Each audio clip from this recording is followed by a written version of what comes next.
Saludos, saludos. ¿Me escuchan por ahí?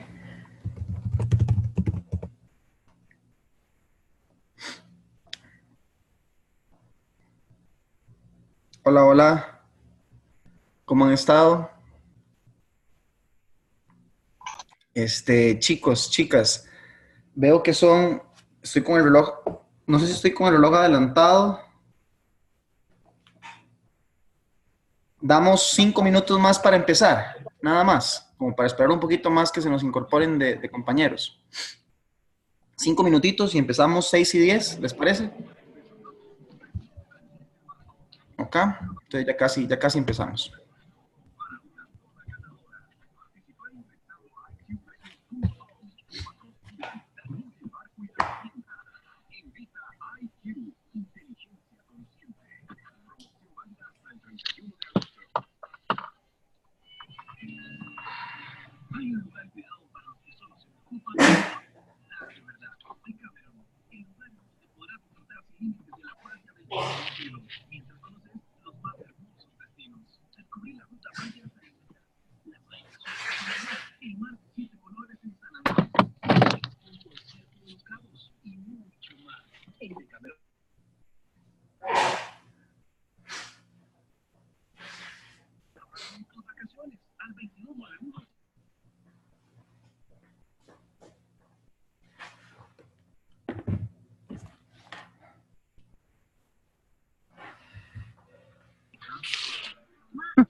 Sí, porque es fácil se puede meter ahí.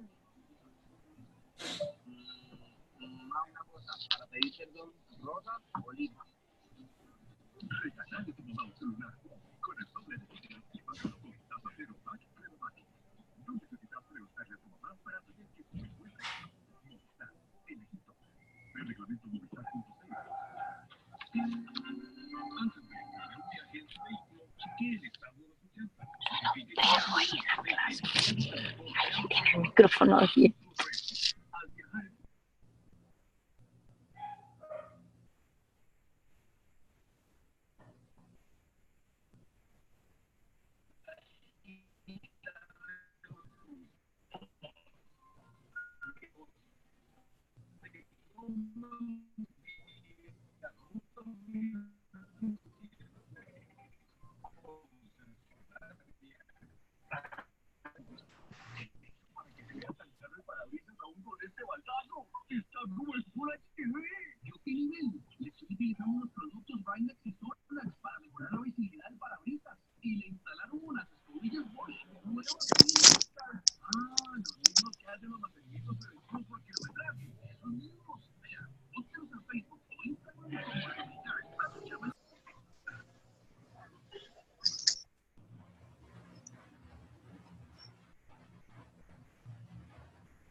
La de los perros de Nash, pero no está conectada.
Sí, estoy.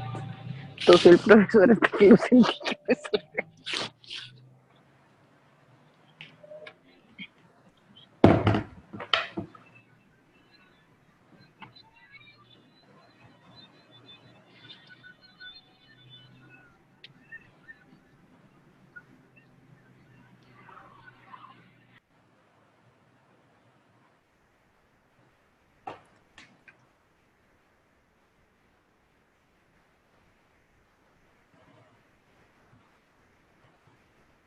¿Listos, chicos?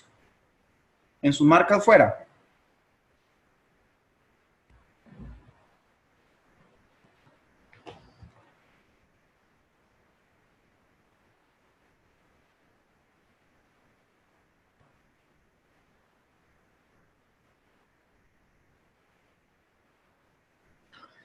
Bueno, buenas tardes. Hoy nos encontramos en la última sesión formal por parte mía, o en la última clase, por decirlo de alguna manera, de parte mía, porque ya la próxima clase prácticamente serán ustedes quienes la van a desarrollar con sus exposiciones y presentaciones.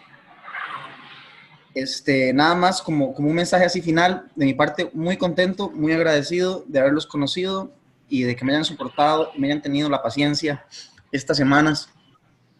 Yo sé que uno a veces es medio complicadito y a veces es medio atravesado y la verdad es que de ustedes siempre he recibido buenas vibras. Entonces, sí, muy agradecido, ha sido un grupo muy bonito. Y bueno, nos encontramos hoy con la última sesión virtual con José David. Quisiera preguntarles antes de empezar, ¿cómo les fue? Y pueden aquí abrir micrófono si quieren opinar. ¿Cómo les fue viendo los videos que les mostré o les dejé ahí en la página relacionados con casos de desarrollo y subdesarrollo? 2, 3, 4 compañeras, compañeros que me quieran comentar algo. No todos a la vez.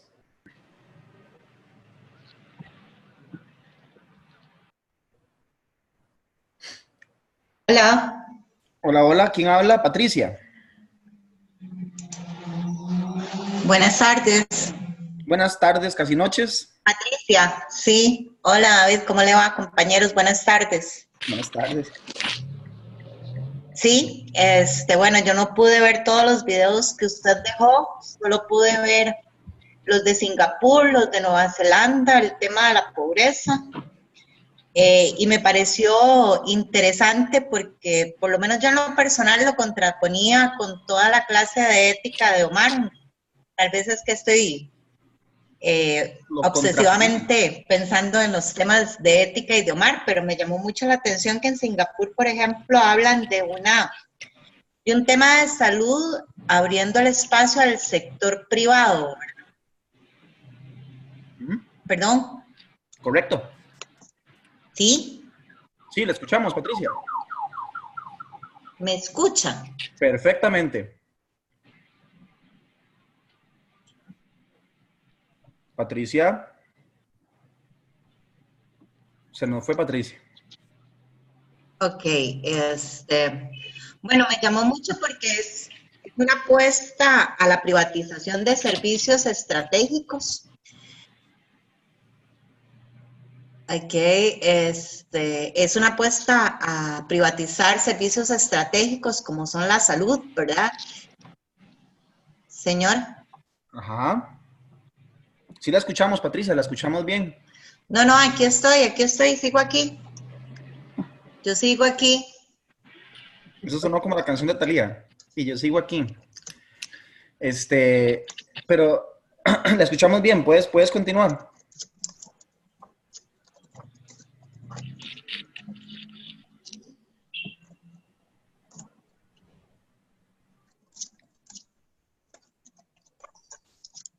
Buenas. ¿Me escuchan? ¿Apuestan los casos? Ok. A privatizar servicios claves, ¿verdad? En el caso de Singapur, habla de 4 tipos.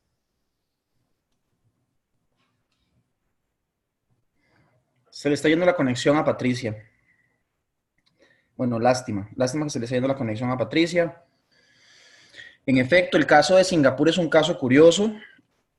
Es un caso donde de esos pocos casos que uno encuentra en historia, una persona que llega al poder de alguna manera, de forma dictatorial, logra poner en orden muchas variables, entre ellas el tema de salud, el tema de educación. También se pasa de la mano en algunos aspectos. Por ejemplo, dentro de los aspectos negativos, hay ciertos derechos humanos que todavía son prácticamente que todo un tema tabú en Singapur, por ejemplo. Creo que en uno de esos videos, Patricia, corríjame si estoy equivocado, pero en uno de esos videos hasta mencionan que es prohibido comer chicle. Si usted come chicle, usted puede ser multado en Singapur. Hay ciertos extremos donde uno dice, pero ¿cómo es posible que me vayan a multar por comer chicle? Pero bueno, dentro de esa forma en la que en Singapur se pusieron los puntos sobre las IES, también se Otra vez ordenaron... me fui. Aló, sí, Patricia, volvió, se fue otra vez.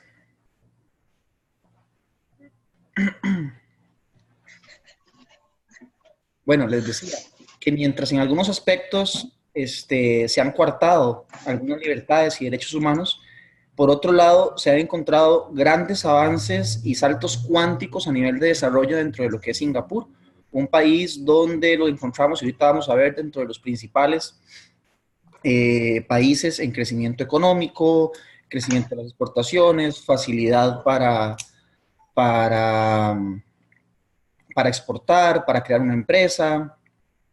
Pero por otro lado, se han cortado, como bien lo dice Patricia en el chat, se han cortado muchas libertades, como esa que yo les decía, que lo lleva al extremo y al ridículo, ¿verdad? O sea, el hecho de que te multen por comer chicle. Y así hay varias cosas que también son curiosas.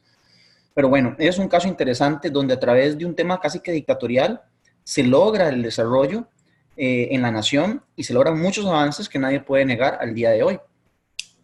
Ese era uno de los casos que teníamos por ahí. Otro compañero, otra compañera que nos quiera comentar algo de los otros videos que pudo ver.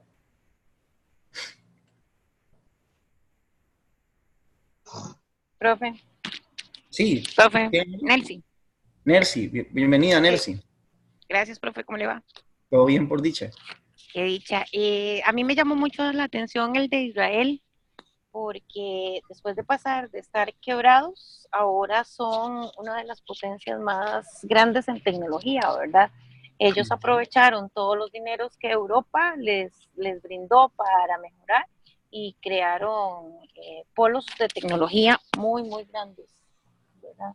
Igual el otro caso, ay, no recuerdo, uno de los últimos era de que lo llamaban el Silicon Valley de, Estonia. Estonia sí, estaba de ahí. Estonia también, sí. O sea, fue súper interesante porque después de que ellos lo atacaron, incluso el mismo Putin políticamente los atacó, ¿verdad? Pudieron desarrollar todo digitalizado en el gobierno también, ¿verdad? Entonces Ese pudieron salir país, de la pobreza. perdón que te interrumpa, Nelcy, ese país es como ver los supersónicos en la vida real, ¿verdad? Ajá, sí, sí, fue increíble, ¿verdad? Ver el desarrollo. Y otra parte de otro video que me llamó la atención fue cuando dijeron que eh, Sudáfrica iba a ser uno de los más desarrollados para los próximos, en la próxima década, ¿verdad?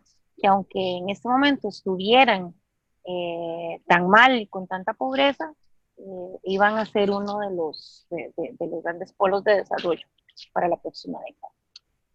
Correcto. De hecho, Sudáfrica está dentro de los BRICS. Acuérdense que los países de los BRICS son Brasil, Rusia, India, la sé que cuál era, China y Sudáfrica.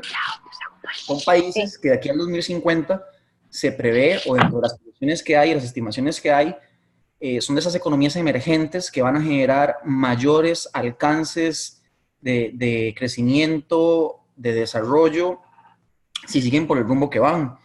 Hay países que se han adelantado, como por ejemplo China, pero son países que tienen mucho potencial. En el caso de Israel, es un caso, yo no sé si yo les había hablado a ustedes del caso, en algún momento del curso yo les hablé de Israel. Israel es uno de los casos de los países que a mí en lo personal más me llaman la atención. Es un país que hace 3 décadas atrás estaba igual o peor que Costa Rica, y en cuestión de 2, 3 décadas crean todo un ecosistema financiero para fomentar el tema de emprendimiento y emprendimiento tecnológico, y en cuestión de 2 décadas prácticamente son el segundo país con más empresas tecnológicas en el Nasdaq, en la Bolsa de Valores de Nueva York, solamente después o solamente seguida de Estados Unidos. O sea, empresas tecnológicas en la Bolsa de Valores de Wall Street, solamente después de Estados Unidos está Israel. Y es un país que tiene una extensión territorial casi igual que la de Costa Rica. Es un país que tiene una cantidad de millones de habitantes muy similar a Costa Rica. Si no me equivoco, en Israel tienen como 9 millones de personas. Nosotros somos 5 millones. A nivel geográfico tienen condiciones mucho peores que las nuestras. Viven rodeados de vecinos que les pasan constantemente enviando bombas. Están invirtiendo muchísimo dinero en un tema de defensa militar. Y aún así, a pesar de todos esos elementos, son un país que ha logrado el desarrollo invirtiendo en I+D, invirtiendo en investigación y desarrollo, al punto que muchas de las grandes invenciones que nos encontramos el día de hoy, nosotros ni siquiera sabemos que son invenciones israelíes, como el caso, por ejemplo, de Waze, el caso, por ejemplo, de algunas curas y tratamientos contra el cáncer, los mejores sistemas de irrigación para campos abiertos en el tema agro son israelíes, en fin. Un país que le invirtió mucho a I+D y que se fue por el tema de empresas tecnológicas y logra el desarrollo. En el caso que mencionaban de Sudáfrica también, un país de 2 años. ¿Alguien tiene el micrófono por ahí abierto? Y logró el desarrollo por otro lado. Si ustedes ven dentro de todos esos videos, hay elementos donde cada país tiene su particularidad o su componente diferenciador de cómo logran el desarrollo o por qué están estancados en el famoso subdesarrollo. Ese es uno de los temas que vamos a conversar ahorita. Pero bueno, ¿alguien más, 1 o 2 personas más que quieran comentar algo?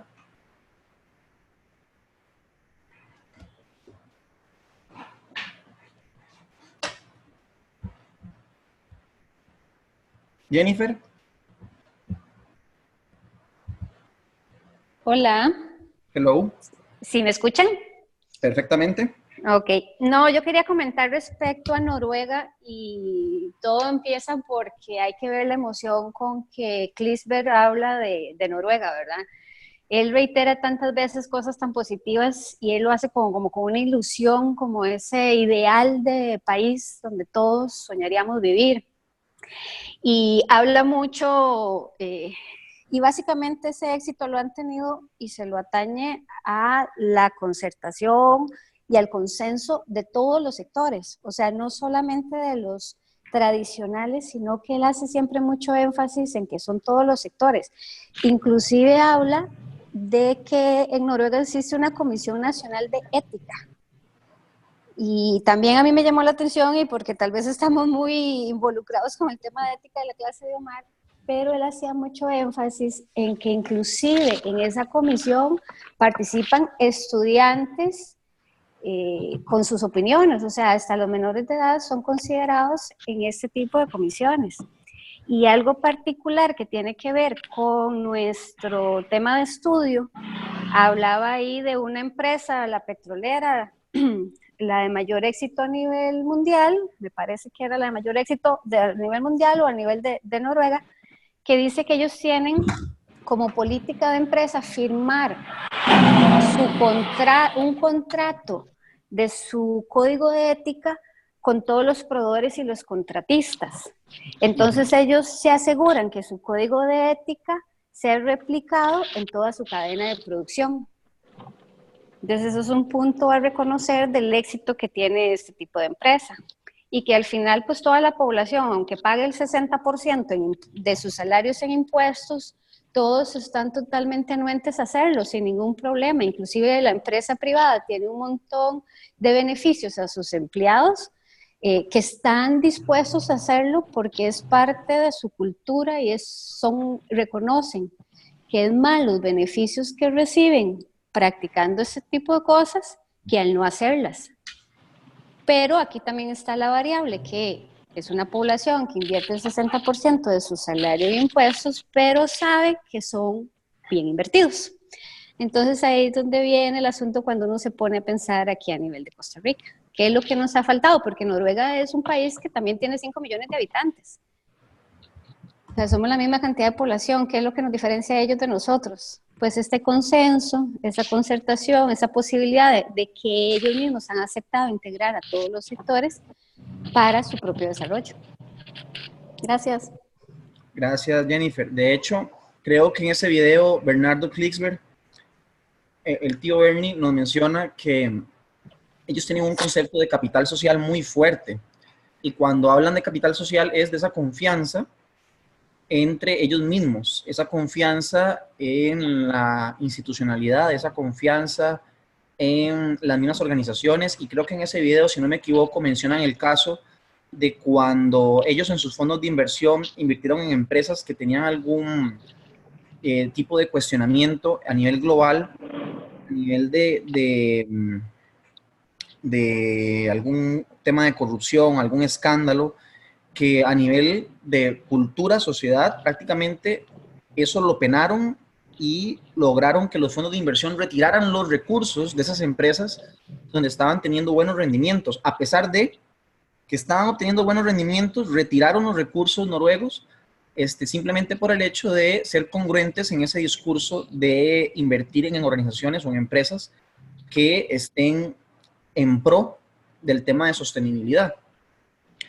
Y bueno, no sé si hay algún compañero más que quisiera comentar alguna idea sobre alguno de los otros videos. Profe, ¿qué tal? Jorge, pura vida. Sí, ¿Todo bien? Bien, bien. No sobre alguno de los videos, sino más bien sobre la misma idea. Un poco sobre lo de Noruega, lo que conversaban sobre Noruega y la posibilidad o la facilidad que tienen de lograr consensos y así. Yo, de hecho, la vez pasada justo iba conversando con Omar, cuando íbamos de camino ahí a la U, más bien, a la salida, de que había estado escuchando sobre cómo se organiza políticamente Suiza. Y a mí me pareció una muy buena forma de organizarse, en la que no tienen un solo presidente, sino que tienen un congreso y en ese congreso sí, van rotando, ¿verdad? ¿Quién es el representante? Cada año uno de ellos es el que los representa. A mí me sonó muy parecido a lo que pasa en Noruega, que parecen haber buenos consensos, no hay corrupción, el nivel de confianza es muy alto. Pero precisamente algo que hablábamos y ahora que mencionaba Jennifer, que de hecho parecieran haber muchas similitudes, pero también si nos ponemos a ver, hay una diferencia que yo creo que es muy grande, y es el hecho de la diversidad que hay en Latinoamérica versus la diversidad de Suiza, por ejemplo. Entonces, pues... ¿Diversidad en qué sentido, Jorge? De que es una sociedad más homogénea, la de Suiza. Nosotros somos una mezcla, tenemos indígenas, tenemos mucha migración, entonces las sociedades están formadas por sectores más amplios y más diferentes entre ellos. Por ejemplo, la diferencia entre un indígena y nosotros, por ejemplo, es abismal. Desde los paradigmas, ¿verdad?, mentales. Entonces, cuando hablamos, por ejemplo, de hacer inversiones inteligentes o de utilizar bien el dinero del gobierno, pues eso lo vemos cada quien desde su propia perspectiva, ¿verdad? Entonces, y como la perspectiva es diferente, entonces, tal vez algunos dirán que sí se usa de forma inteligente ya aquí, otros dirán que no, y ahí es donde precisamente se vuelve complicado llegar a consensos y donde el nivel de confianza también se pierde. Eso es un poco la opinión que quería compartir. Ok. De hecho, culturalmente somos muy, muy diferentes. Pero si ustedes ven en cada uno de esos casos, en cada uno de esos videos, cuando se habla del por qué cada uno de esos países logra cierto nivel de desarrollo, algunos mayor, otros menor, u otros que no logran salir de su desarrollo, vamos a identificar que hay muchísimas variables dentro del tema de desarrollo. El concepto es muy amplio y como lo veíamos en la primera clase, que es uno de los temas con los que estamos cerrando en la última, hay muchas maneras de medir el desarrollo dependiendo de las variables que estemos considerando. Por aquí Jennifer nos dice, a diferencias cultural y historia, nosotros todavía eso nos limita, el índice de confianza del informe del Banco Central lo reflejó. Ese es el concepto de capital social que Bernardo Klingsberg habla en el video de Noruega. Nosotros estamos en una cultura donde más bien la desconfianza está muy, muy latente. A nivel latinoamericano nos cuesta trabajo en equipo y creo que en alguna clase yo les había mencionado lo de las langostas. Yo les había contado lo de las langostas en agua hirviendo. Chicos, ¿alguien me puede recordar si yo les conté la historia de las langostas aquí en Latinoamérica y las langostas en Japón? No. Ustedes saben que, bueno, langostas cuando las quieren cocinar las tiran en un sartén en agua hirviendo. Resulta que hicieron el experimento con langostas latinoamericanas y lo hicieron con langostas japonesas por separado. Cuando agarraban a las langostas latinoamericanas y las metían todas en la olla hirviendo, ellas vieron, bueno, las personas vieron, y ahí hay unos videos en YouTube, de hecho, también que lo muestran, que las langostas entre ellas mismas se matan, se empiezan a pelear, o sea, aparte de que se están quemando, lógicamente en el momento, se empiezan a pelear entre ellas para ver quién se encarama encima de la otra, para ver quién se logra o cuál de todas logra salirse de la olla. Pero cuando hacían el mismo experimento en una olla de agua hirviendo con langostas japonesas, el resultado del experimento es súper curioso, porque resulta que las langostas japonesas, unas se empiezan a orillar o pegar al borde de la olla y se quedan queditas muriendo, esperando que las otras langostas puedan encaramarse encima y de esa manera entre ellas mismas logran convertirse como una especie de escalera de langostas para permitir que algunas logren salir de la olla y se logren salvar. Ustedes dirán, ¿qué tiene que ver eso con eso que estamos hablando? Bueno, tiene que ver mucho con la cultura que tenemos en la región. No hablemos de Costa Rica, hablemos de la región latinoamericana. A nivel latinoamericano nos cuesta mucho el trabajo en conjunto. De hecho, ese es uno de los por qué a nivel de deportes en Olimpiadas, si nos queremos ir al otro extremo, al tema de Olimpiadas, nosotros no sobresalimos en la mayoría de los deportes que son sincronizados en equipos. Sobresalimos mucho en deportes individuales, en alguno que otro grupal, pero en la mayoría de los casos, por ejemplo, nado sincronizado, por decir alguna de las disciplinas, nosotros en Latinoamérica nos cuesta muchísimo competir con otras naciones. Y es precisamente porque culturalmente nos cuesta un poco esa parte. Hoy, dentro de lo que vamos a ver algunos informes que nos ayudan a entender ese tema de desarrollo, que es tan difícil de masticar a veces porque es un tema muy amplio. Aquí yo les estoy mostrando algunos ejemplos del tema de desarrollo. Vamos a ver el reporte del Foro Económico Mundial. Ya hemos hablado de objetivos de desarrollo sostenible. Y disculpen que tengo que estornudar un segundito. Se me fue el estornudo, perdón. El informe del Índice de Desarrollo Humano, el informe o el Índice de Rendimiento Ambiental y el Doing Business del Banco Mundial. que son algunos ejemplos. Esto se ha vuelto una cosa de moda. Si quiero hacer una observación desde el principio, en los últimos 20 años para acá, digamos que después del 2000 hasta el presente, se ha convertido casi que en una moda por parte de diferentes instituciones académicas y organismos internacionales crear índices para tratar de medir el avance de las naciones en diferentes aristas. Entonces, sí quiero hacer la observación desde ya, que aquí nada más estoy mencionando 5, pero hay infinidad de estudios y de informes que se hacen periódicamente para medir el avance de desarrollo en diferentes áreas. Aquí, en un tema de clase, vamos a ver como los más relevantes. Nelsi, otra vez dejaste el micrófono encendido, pero a nivel de informes hay muchos más que se pueden observar. Aquí vamos a ver simplemente algunos. Antes de ver lo de los informes, sí quiero como amarrar el tema de los videos que estuvimos viendo, o que les pedí que vieran en el transcurso de la semana o más adelante. Cuando hablamos de desarrollo, tienen que haber políticas de desarrollo por parte de la nación. Y cuando hablamos de políticas de desarrollo, lógicamente, uno de los elementos que debemos de buscar, recordemos que dentro de la triple hélice está el tema económico, social y el ambiental.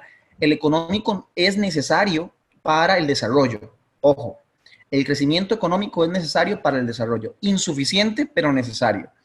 Y, lógicamente, aquí ocupamos que haya un crecimiento del PIB. El crecimiento del PIB es simplemente un incremento en la producción de un país.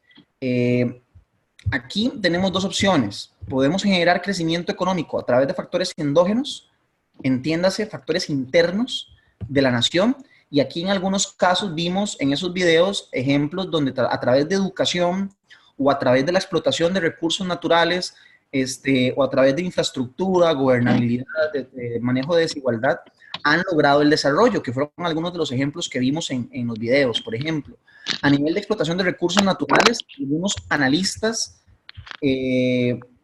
algunos analistas mencionan que el desarrollo se logra o se da en Noruega gracias a la explotación del petróleo, y que el petróleo es como el detonante que le ayuda a Noruega a crecer en el tiempo. Pasa también con Rusia. Con Venezuela, lógicamente, no lo vimos, pero en algún momento del camino pudieron haberlo hecho. A nivel de educación nos encontramos casos súper interesantes como el de Finlandia. Nos encontramos casos donde al incrementar el nivel de educación en la nación, lógicamente esto desembocó en un tema de desarrollo.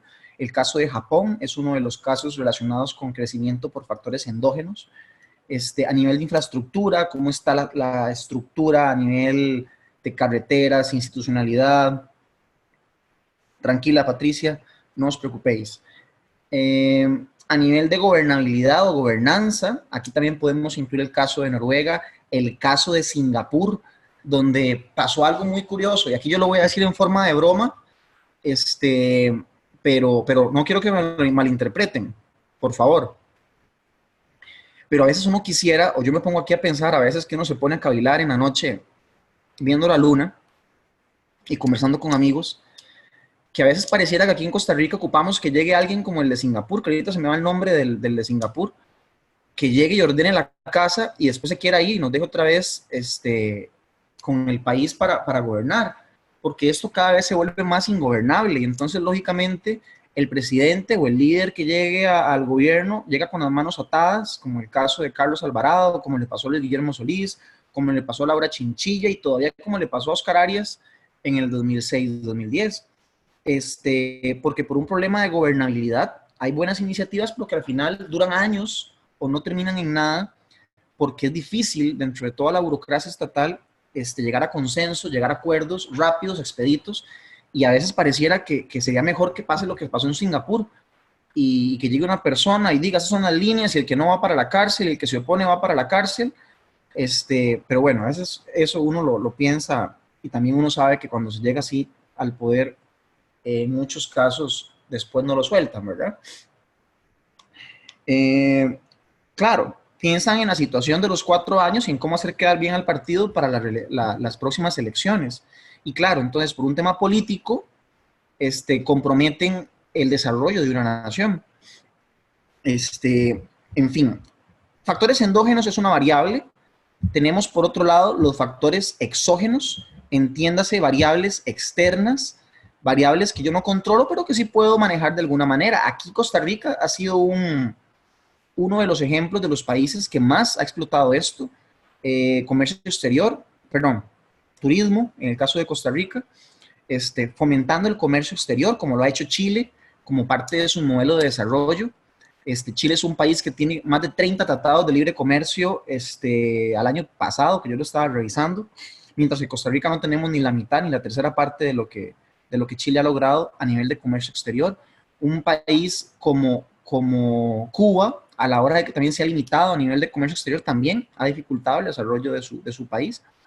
Jennifer nos dice, yo también he pensado lo mismo, pero si lo digo en voz alta me tachan de utilitarista, pero en la situación extrema que uno se siente solo ve como opción en algo así tan extremo. Claro, en Singapur funcionó. Ahora, yo no estoy queriendo decir que eso va a funcionar aquí en Costa Rica, y menos a veces con los típicos líderes populistas que a veces suelen aparecer por ahí prometiendo el cielo, sol, luna y estrellas, y más viendo los escenarios que tenemos en los vecinos, como en Nicaragua, como en Venezuela, como en Cuba, donde ya hemos visto lo que termina pasando cuando llegan personas al poder de esa manera.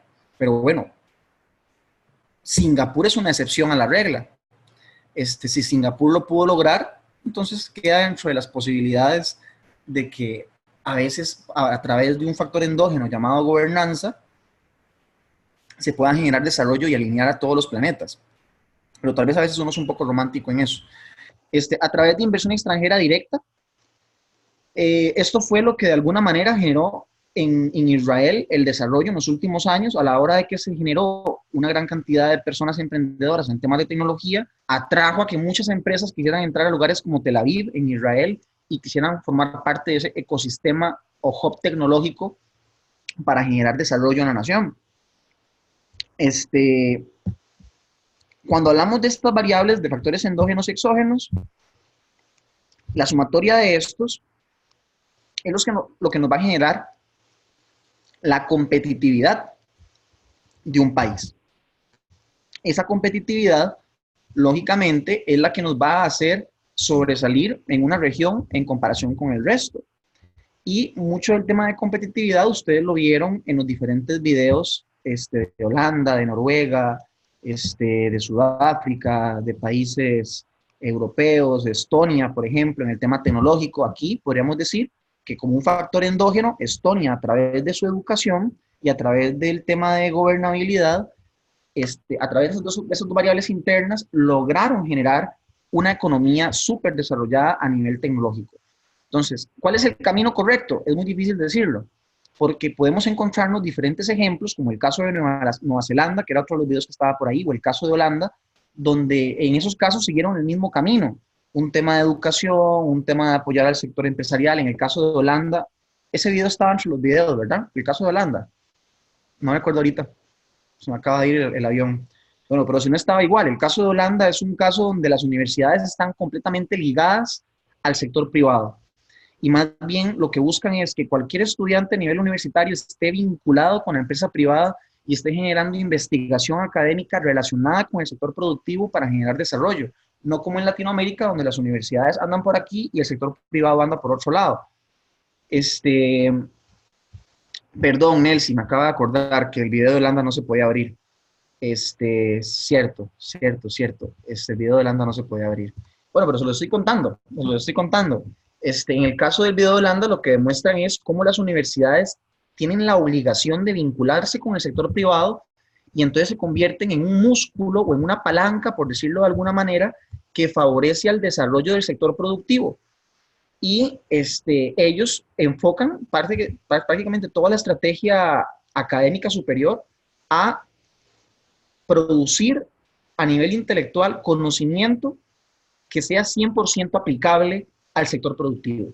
Y no que se queden, como en muchas escuelas, no voy a mencionar el nombre, escribiendo papers y filosofando sobre la inmortalidad del cangrejo y teorizando sobre lo que decía Aristóteles y lo que decía Sócrates, sin aterrizarlo y llevarlo al sector productivo y diciéndole al sector productivo cómo con esta investigación usted puede incrementar el valor agregado de su oferta y poder desarrollar mejores empleos, mejores productos, exportar, etc. Es una gran crítica que se ha hecho a la parte académica en Latinoamérica, que muchos papers, mucha investigación no están de la mano con lo que pasa en el mercado y que se quedan como en la parte filosófica. Esto, lógicamente, tiene que encontrar un equilibrio entre el papel de mercado y el papel del Estado. Y aquí es donde vienen esas ideologías o esa guerra de ideologías del pasado, donde se decía que tanto papel de mercado, si nos hacemos libertarios, liberalistas, no, libertarios, eso es otra cosa. Si nos hacemos adeptos al liberalismo económico y creemos en la mano invisible del mercado, que decía Adam Smith, o nos inclinamos hacia el otro lado y nos hacemos marxistas y creemos que Karl Marx tenía razón, con esa sociedad 100% organizada, controlada, dirigida y proyectada por el Estado, donde no es el bien privado el que genera el desarrollo, sino que es el bien común.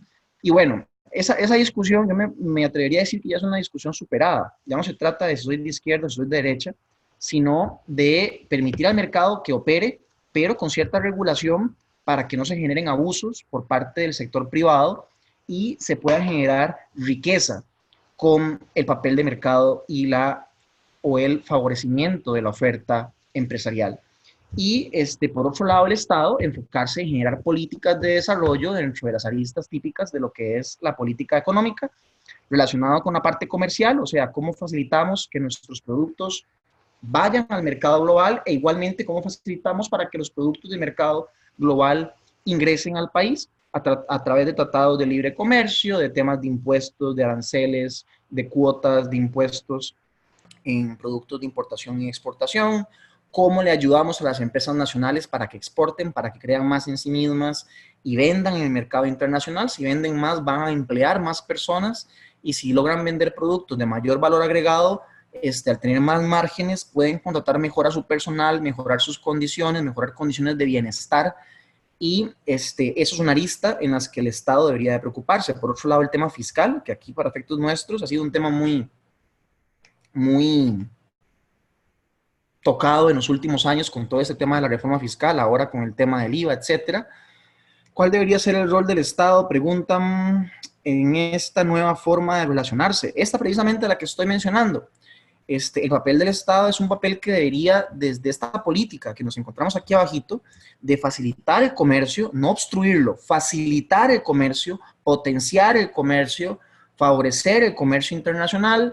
Por otro lado, a nivel fiscal, no entorpecer el comercio. Lo que está pasando ahorita con el IVA es un tema de entorpecimiento del desarrollo económico, que es necesario porque el gobierno ocupa recursos, por supuesto que es necesario, pero está entorpeciendo la actividad económica.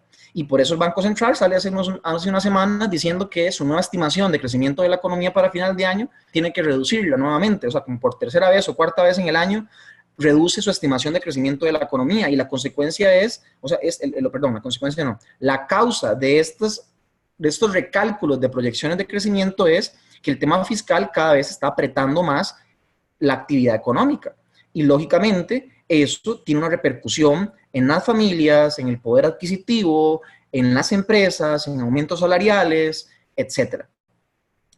Pero definitivamente aquí es donde deberíamos de enfocar al Estado, y esto no lo dice José David, esto lo dicen en cualquier curso de desarrollo económico en cualquier universidad del mundo. Me dicen por acá, pero eso lo hizo en Nueva Zelanda, subieron los impuestos, quitaron los subsidios y la gente tuvo que volverse creativa y buscar cómo resolver. Claro, porque ante situaciones así, el gobierno presiona a la gente. Lo que pasa es que también por un tema cultural, aquí, si hacemos eso, tenemos a 2 millones, 3 millones de personas en la calle durante una semana haciendo una huelga. Y entonces eso, en lugar de aumentar o desarrollar el tema económico, más bien lo bloquea. ¿Se acuerdan de los Chicago Boys cuando Milton Friedman se fue como asesor a Chile y dijo que tenía que haber una economía, ¿cómo era que decía? De shock, una política de choque económico? No sé si ustedes, algunos se acuerdan de eso. Milton Friedman trató de hacer eso en Chile, claro, ellos académicos desde la Universidad de Chicago, recomendaron eso en Chile y Chile cayó en una de las peores depresiones económicas de la historia, con sus famosos shock de la economía. Y lo que hicieron fue prácticamente que detener la economía, pararon la máquina. Eso es riesgoso. Patricia hace un comentario que sí, lo que pasa es que es un caso de análisis. No todos los países no porque le funcionó a Nueva Zelanda, significa que a todos los países les puede funcionar igual. Es como el caso de Singapur. No porque a Singapur le funcionó tener un dictador ahí que llegara a poner las cosas en orden, significa que entonces todos los países necesitamos a un dictador. Funcionó en Singapur, pero no funcionó en Venezuela. Funcionó en Singapur, pero no funcionó en Cuba. Funcionó en Singapur, pero no funcionó en Nicaragua. Funcionó en Singapur, pero no funcionó en el intento que pasó con Correa, se me fue el nombre, en Ecuador. Correa, apellido Correa, se me fue el nombre, el expresidente de Ecuador. Y entonces, insisto, ¿cuál es el equilibrio? Es un problema del Estado. Creo que es un tema que no se puede tomar a la medida. No hay una respuesta exacta para eso, Patricia. De hecho, ni los gurús de los gurús, doctores en desarrollo económico, tienen la respuesta. Y lamentablemente, no hay un único camino o no hay una única vía. Y por eso yo les ponía a ustedes esos videos la semana pasada a su disposición. Yo lo que quería que vieran es que formas para lograr el desarrollo, cada país ha encontrado su manera, su método, su estilo para lograrlo, en el caso de los que lo han alcanzado, casos de Israel, caso Nueva Zelanda, caso Noruega, pero no significa que porque funciona en Noruega, si lo aplicamos igual funciona en Costa Rica.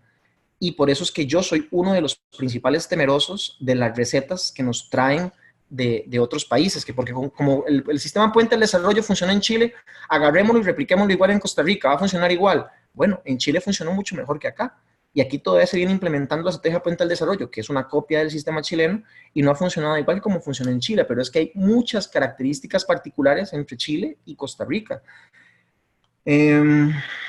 Exacto, hay que analizarlo de acuerdo a las realidades particulares en cada país. No hay una receta, no hay un único camino. En Singapur no intervino Estados Unidos, en América Latina sí. Bueno, Jennifer, lo que pasa es que ahí nos iríamos entonces con el discurso del imperialismo yanqui.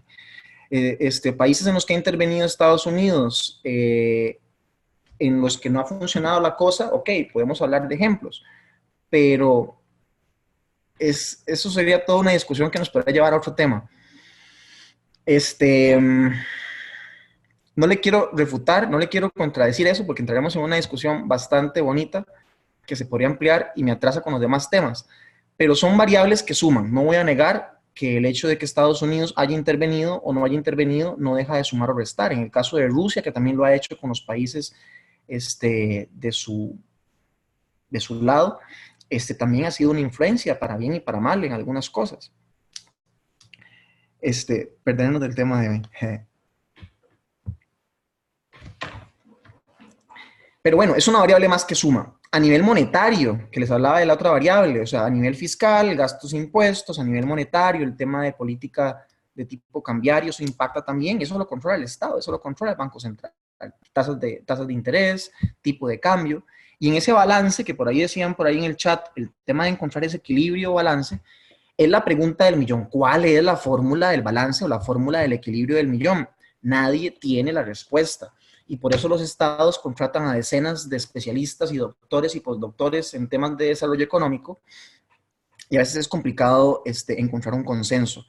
Hay diferentes escuelas con diferentes estilos de pensamiento, la escuela austriaca, la escuela de los Chicago Boys, la escuela, o sea, hay muchas escuelas que tienen visiones o perspectivas de cuál debería ser el modelo.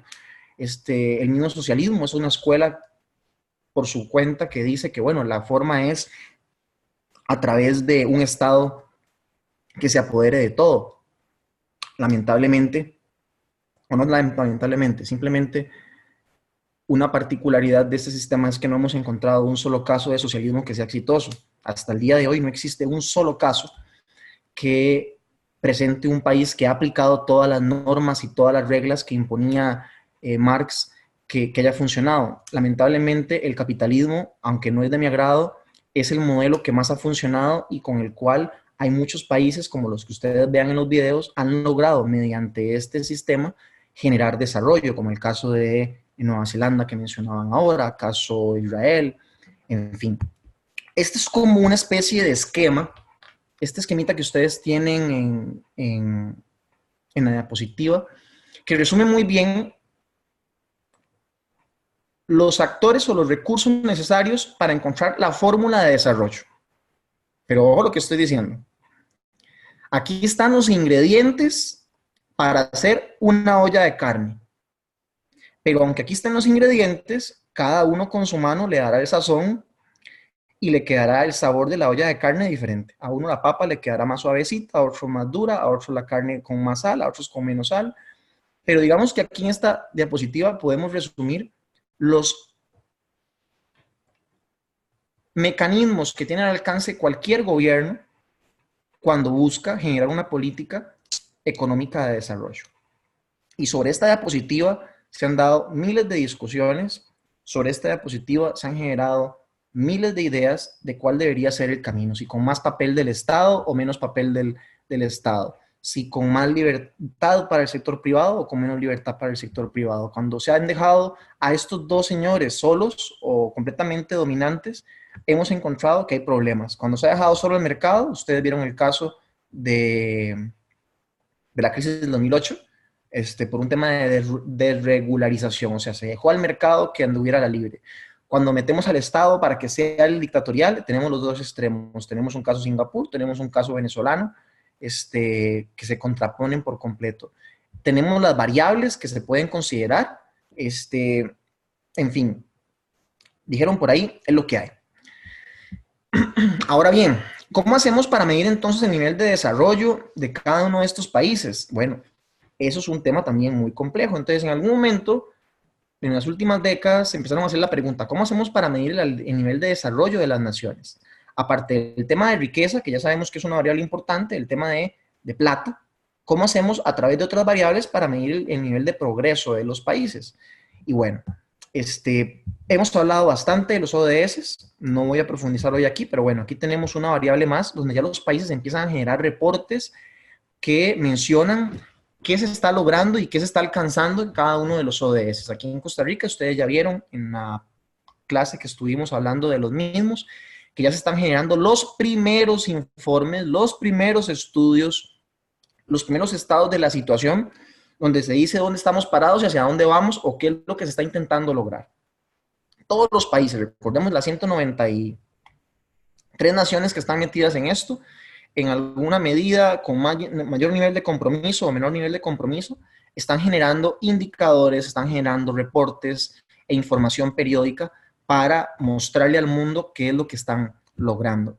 Pero por otro lado, hay más informes que nos ayudan a nosotros a entender el concepto de desarrollo sostenible y de cómo generar ese nivel de crecimiento, ese nivel de competitividad de una nación de una manera cada vez más humana. Cómo generar ese crecimiento económico, como dice la pregunta de ahí, sin generar tanto impacto negativo como lo generó en el pasado la humanidad o como lo sigue generando hasta el día de hoy. Esa es la pregunta del millón. Y esa es una pregunta que tampoco tiene respuesta para la compañera. ¿Quién me preguntaba que cuál era el equilibrio? No me acuerdo quién me preguntó. ¿Cuál es el equilibrio perfecto o la fórmula o la receta? No la hay. No hay una receta o un único camino. Y este es uno de los temas de discusión que se presentan en todas las academias que tocan el tema. Cómo generar competitividad, o sea, crecimiento de la economía y de la mano de obra o de la sociedad en comparación con otras de la mano con el desarrollo sostenible. Y aquí es donde la mula votó a Genaro. Cómo satisfacer las necesidades de las generaciones presentes sin comprometer las necesidades de las generaciones futuras. Ese es el reto. Ese es el reto en el que nos encontramos en este momento. Cómo buscar ese crecimiento, esa sostenibilidad sin generar esas externalidades negativas. Y aquí han empezado a aparecer un montón de gurús en el tiempo, por ejemplo, Michael Porter, que nos viene a decir, bueno, algunos elementos importantes para generar competitividad, y se pone a hablar ahí en su diamante de Porter, factores productivos, rivalidad de empresas, empresas relacionadas, proveedores intermediarios, el gobierno, la misma demanda como un actor clave en el desarrollo. Y hay una variable que si ustedes ven ahí, la puse en mayúsculas y con negrita y subrayada, el tema de educación, que no es un secreto. Y aquí quiero recomendarles un libro que tal vez para efectos del curso no estaba dentro de la bibliografía, pero se lo recomiendo. Un segundo, creo que lo tengo aquí.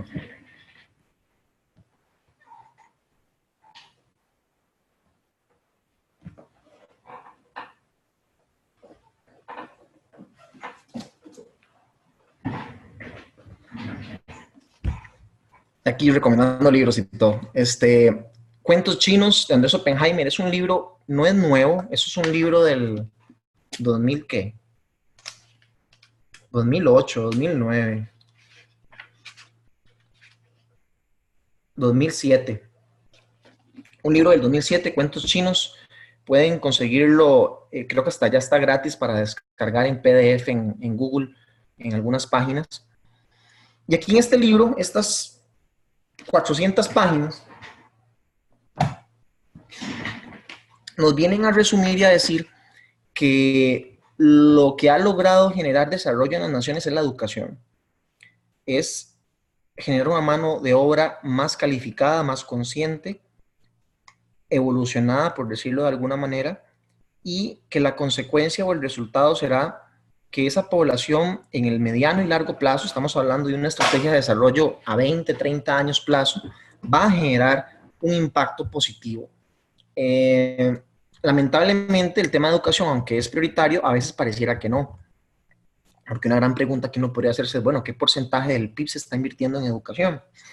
Y ahí es más bien, nos encontramos en casos como el de Costa Rica, donde más bien estamos viendo cómo reducimos el porcentaje del PIB para el tema de educación. Ahorita la discusión con el FES en las universidades, etcétera. Claro, no es que soy defensor de que no toquen el FES. También yo soy consciente de que ha existido poca eficiencia, por no decir, no, sí, poca eficiencia o problemas de eficiencia, para que suene mejor, en cómo se está distribuyendo esa inversión en educación. No es nada más invertir por invertir, tiene que haber calidad, y también hablamos de esto a lo largo de las clases. Y esta competitividad a través de la educación, que es una variable crítica, lógicamente va a tener un efecto derrame en todo esto, un derrame en las empresas, un derrame en las industrias, un derrame en las regiones, un derrame en el país, y a nivel de países, un derrame en los bloques internacionales que se han venido configurando en los últimos años por un tema de competencia. ¿Cómo medir esto? Bueno, han aparecido varios informes, que era lo que les decía al principio de la clase. Quiero que escuchemos este videito un segundo y seguimos. Por favor, indíquenme si escuchan bien el video. Bueno, les contamos que esta semana se presentó en Suecia el informe del Programa de las Naciones Unidas he dicho. Para el Desarrollo sobre el Índice de Desarrollo Humano, donde se evaluaron a 188 países. Recibimos acá en nuestro estudio del Centro Internacional de Noticias a Gabriela Mata, y es economista del PNUD en Costa Rica. Perdón, quiero hacer una pausa. Hemos hablado del tema de desarrollo de las naciones. ¿Cómo medir cómo está Costa Rica en comparación con otros países? ¿Cómo medir cómo está Costa Rica o Nicaragua o Panamá en comparación con otros? Es una necesidad importante poder nosotros tener un con qué compararme. Imagínense ustedes yendo a un partido de fútbol donde no hay un marcador y ustedes van 2 horas a ver el partido de fútbol y ven que meten gol de un lado, gol del otro, gol de uno, gol del otro, y ustedes preguntan ¿cuánto va el partido? Y la gente les dice no sabemos, no hay un marcador. Cuando pasa eso, lógicamente se pierde el sentido. Entonces, el concepto de desarrollo en los últimos años ha buscado generar reportes que me ayuden a comparar para ver qué estoy haciendo bien yo en comparación con otros países. Y en el primer informe que vamos a ver hoy está del Índice de Desarrollo Humano del PNUD. Ahora sí, los dejo con el video. Perdón la interrupción así tan abrupta. Rica, bienvenida, señora Gabriela. Hola, Gustavo. Un placer tenerla acá con nosotros. Qué bueno. Háblenos de eso, ¿no? De qué mide el desarrollo humano de los países, en principio. Bueno, este informe calcula el índice de desarrollo humano. Este índice intenta calcular la calidad de vida de las personas con 3 dimensiones. La primera es la posibilidad de tener una vida larga y saludable. Y esta es calculada mediante la esperanza de vida. La segunda son las oportunidades de educación. Y aquí se consideran 2 indicadores. El primero son los años promedios de educación y el segundo son los años esperados de educación. Y la tercera dimensión es la de la posibilidad de tener un nivel de ingreso digno.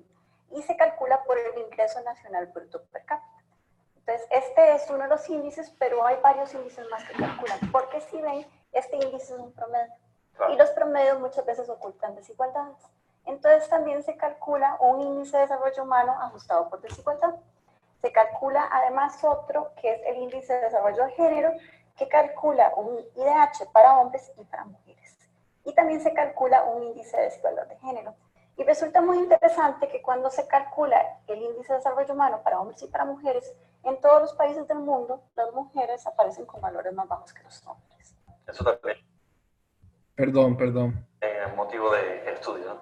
Pero vamos a hablar un poco de la región centroamericana. En el caso de Centroamérica, Panamá está en los primeros lugares de la región. Encontramos que está en un índice alto y que Costa Rica está en el número 66 en el mundo. ¿Cuáles son estas desigualdades que existen entre los países de la región que ubican a unos en los primeros lugares, como a Costa Rica y a Panamá, y a otros, los del Triángulo Norte Centroamericano, a Guatemala, a Honduras, a El Salvador, en los últimos lugares de la lista de países que se estudian? Sí, efectivamente, Panamá y Costa Rica se encuentran en la categoría de desarrollo humano alto, mientras El Salvador, Nicaragua, Honduras, Guatemala se encuentran en la categoría de desarrollo humano medio. Las diferencias se marcan mucho por el ingreso nacional bruto per cápita, es más, por eso es que Panamá tiene un nivel superior que Costa Rica, pero además se marcan diferencias importantes en cuanto a los años de educación. Y también la esperanza de vida marca ciertas diferencias. Costa Rica es el país en la región que tiene la mayor esperanza de vida. Ya, y esos son buenos indicadores, porque a pesar de esto, vemos que Costa Rica no ha avanzado mucho en los últimos años. Bueno, uno de los mensajes de este informe es que en los últimos 25 años, los países, todos estos países de la región han avanzado, lo cual son muy buenas noticias. Ahora, en el último periodo... Costa Rica subió 3 puestos este año. Entre el 2010 y el 2015. Ha subido 3 puestos. Ha subido 3 puestos. Resulta interesante, por ejemplo, que Panamá subió... Vamos a ver, sí, va a revisar sus datos. Sí, entonces... Porque ese estudio apenas se presentó. Apenas se presentó entonces están haciendo una... Entonces, Panamá subió 4 puestos, pero el que más subió en la región fue Guatemala con 5. Sí. Sí, entonces realmente Guatemala tuvo un avance importante, aunque se encuentra en la categoría de desarrollo humano medio. Si bien muchos países en este último periodo de 2010 a 2015 avanzaron menos rápido que en los periodos anteriores, probablemente hay alguna relación con la crisis económica mundial de 2008-2009, porque vemos que las tasas de crecimiento de muchos países del mundo no se han recuperado a niveles anteriores. Además de eso, también mide los niveles de inseguridad, los niveles de educación, ese índice. Niveles de inseguridad no contempla. Y niveles de educación sí. Niveles de educación. Y niveles de longevidad, que decía, por ejemplo, la esperanza de vida, ¿no? Sí. Les mencionaba que Costa Rica es el que tiene la esperanza de vida más alta en la región, tiene una esperanza de vida de 79.6 años. ¿Y los otros países de la región? Están entre 70 y 79. Entonces, eso marca bastante la diferencia. Y en cuanto a las minorías también, por ejemplo, vemos que, por ejemplo, las comunidades indígenas cada día tienen más poder, pero sin embargo no están bien representadas o no tienen a menudo la disposición o el acercamiento social que de verdad reclaman o que necesitan. Sí, de hecho, este es un mensaje muy importante del informe. Como les mencionaba, el índice de desarrollo humano es un promedio, oculta desigualdades, y uno de los mensajes es que si bien ha avanzado mucho el desarrollo humano en estos últimos 25 años, existen grupos que presentan desventajas, ¿verdad? Problemas estructurales, desigualdades económicas, políticas y demás, y que necesitamos mejores datos de calidad, datos frecuentemente actualizados que nos permitan ver estas desigualdades. ¿Y qué esfuerzo hace, por ejemplo, Costa Rica, otros países de la región para combatir, para contrarrestar esas desigualdades? Bueno, en el caso de Costa Rica se han dado iniciativas importantes, por ejemplo, la definición del mecanismo de consulta indígena para poder atender la consulta indígena que el país se comprometió en el convenio 169 de la OIT. Entonces se han dado iniciativas importantes de generar mayor infraestructura educativa, por ejemplo, en los pueblos indígenas. Todavía hay problemas de acceso, ¿verdad? Muchas veces las carreteras no son las mejores, la distancia es complicada, entonces sí es importante seguir continuando con estos esfuerzos. Pero en general hay un panorama alentador para Centroamérica, para Costa Rica, para todos los países de la región. Muchas gracias. Muchas gracias, Gabriela. Muchas gracias, Gabriela, muy amable por su aporte. Cuando hablamos del índice de desarrollo humano, para explicar un poquito más resumido esto, es un informe de la ONU que lo que busca es combinar 3 elementos. El 1, el 2 y el 3. No, mentiras, es un chiste malo. El primero, años de escolaridad. El segundo, años de longevidad, o sea, años de esperanza de vida, por decirlo mejor. Y el tercero, un tema de vida digno, o sea, qué tanta es la diferencia entre los que ganan menos y los que ganan más. Vean que estamos mezclando 3 cosas, un tema de salud, un tema de educación y un tema económico. En este informe, desde el 2012, se separa por cuartiles. Es un concepto estadístico que lo que dice es que el 100% de los países involucrados dentro del proceso, que son 170, 180 países, no me acuerdo bien, es un montón, casi todo el globo terráqueo, me agarra y me clasifica como en 4 grupos a los países a nivel de desarrollo. Si ustedes ven aquí el cuadrito de la esquina superior derecha, esos son los 4 cuartiles en los que separa este informe a los diferentes países. Según las clasificaciones que tiene este informe, los que están por debajo de 0,4 en el número se encuentran como desarrollo humano bajo, los que se encuentran entre 0,6 y 0,49, desarrollo humano medio, entre 0,7 y 0,6, humano alto, y por encima de 0,7, desarrollo humano muy alto. Dentro de estos, bueno, aquí está, dentro de esos 180 países, esa clasificación, si ustedes ven, es entre 0 y 1, es muy parecido al tema de coeficiente de Gini, pero no es lo mismo. Costa Rica se encuentra en el puesto número 66, o sea, nos encontramos en el primer tercio de la población, o sea, en el tercio más alto, que viene a caer dentro del tercer cuartil. O sea, nos encontramos por aquí. Es calculado desde hace algunas décadas y está basado en estudios que hizo el Premio Nobel de Economía Amartya Sen, que ha sido uno de los defensores de que no se puede medir el nivel de desarrollo de una nación solamente con el tema monetario. Y uno de los grandes aportes es, si ustedes ven ahí, que se incorpora el tema de salud y se incorpora también el tema de educación dentro de este indicador. Y también hasta se hace dividido, creo que la muchacha lo comentaba dentro del video, se hace la clasificación de hombres y mujeres también para ver, porque no es lo mismo a la hora de que se promedia esto. Ese es un informe, ¿verdad? Uno de tantos. Aquí vamos a ver un segundo informe, lo hace el Foro Económico Mundial y se le llama el reporte de competitividad global. Entonces, les muestro este videito y ya casi seguimos. Me dicen si se escucha, por favor.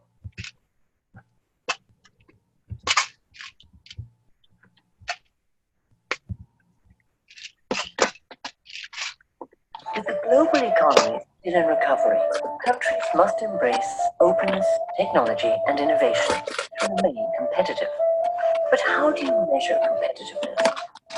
The Global Competitiveness Report identifies 12 key pillars: institutions, infrastructure, macroeconomic environment, health and primary education, higher education and training, goods market efficiency, labor market efficiency, financial market development, technological readiness, market size, business sophistication, and innovation. Switzerland comes in first. Singapore comes in second, topping the higher education and training pillar. The United States remains third, driven by business sophistication and innovation, but lagging on basic factors such as infrastructure and public finances. The Netherlands rises by 1 place. Germany follows in 5th position. Sweden reaches 6th place with improvements in business sophistication and innovation. The United Kingdom is in 7th position. Japan falls to 8th position, showing a deterioration in its capacity to innovate. Hong Kong is 9th overall, with the highest marks on infrastructure. Finland is 10th, with the best score on institutions and health and primary education. Against the background of low productivity and economic growth in both emerging and advanced economies, this year's report reaches 3 key conclusions. Monetary stimulus is not enough. In economies without strong competitive conditions, efforts to revitalize growth through monetary policy alone would be less effective, failing to reignite growth. To stimulate business and entrepreneurship, countries must adopt comprehensive competitiveness agendas. Technology and innovation are increasingly driving development. By merging physical, biological, and digital systems, the fourth industrial revolution is bringing unprecedented change to the nature of work and productivity. In this context, the Global Competitiveness Report shows that technology and innovation are playing an increasingly important role relative to other factors in driving competitiveness and growth. Declining openness is putting future growth and prosperity at risk. Openness to trade and foreign investment generates incentives for businesses to innovate. To safeguard these environments against the rise of protectionism, inclusive growth strategies are a top priority. We hope that the Global Competitiveness Report will serve as a tool for policymakers, businesses, and civil society to collaborate on the development of a shared vision of economic progress and prosperity.